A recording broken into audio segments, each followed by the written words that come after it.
All right, today I'm going to be talking about straining your paints. Now, this is something I didn't used to do, 10, 15 years ago at all.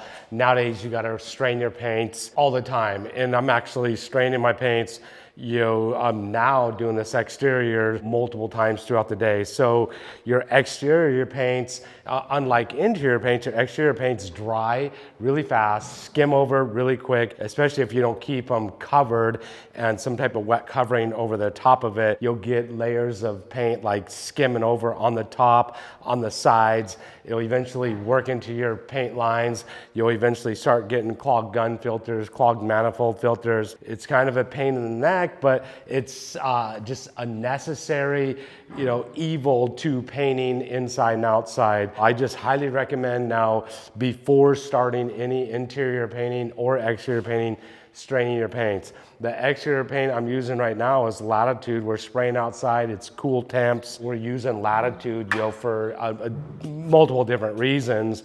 But once again, exterior paints are very notorious for, skimming over, or even just, as they're being stored, they skim over on the top and they dry on the top of the lids, even though they're new and never even been open. They'll skim over on the top, they'll put tint in it, they'll shake it up. This stuff will break free. It'll all end up in your paint, and then a brand new 5-gallon bucket of paint will end up clogging, gun filters, getting spits. I was getting tons of spits out there because, the paint was skimming over so fast over the top. I typically will take a cut lid. This will sit on, with my Airless sprayer. Airless sprayer goes down in there. Then I'll take and put a wet rag around that, and that will help stop the skimming over process.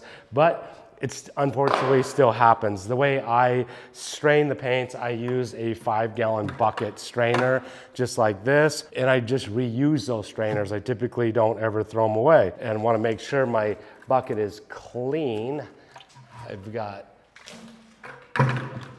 some paint film that fell in off the side of the bucket, so I'm going to put my strainer on, and then I'm going to mix my paint up. Always want to stir your paints, box your paints if you're using multiple 5s, multiple gallons. Now I'm just going to take my paint, I'm going to dump it in my strainer. I have throwaway latex gloves. Just dropped my handle right in the paint. Not supposed to do that, so, but anyways, I'll just dump this paint in there. I want to be careful with this handle. Wasn't paying attention. Literally the first time I've ever done that in my entire career, painting. That's what happens sometimes when you're filming. So I'm gonna dump everything in there. Let's scrape this off. Now, I'm gonna take my strainer, I'm just gonna lift my strainer out, lift it up, and then I'm just gonna squeeze out. This way you can use like a bucket top strainer, but you gotta sit there and wait for it to, feed through the bucket top strainer. Now I'm gonna take this, I've got my, stir whip in there, my Hyde stir whip. I'm gonna turn this inside out. I'm gonna fill this up with water. I'm gonna take these off.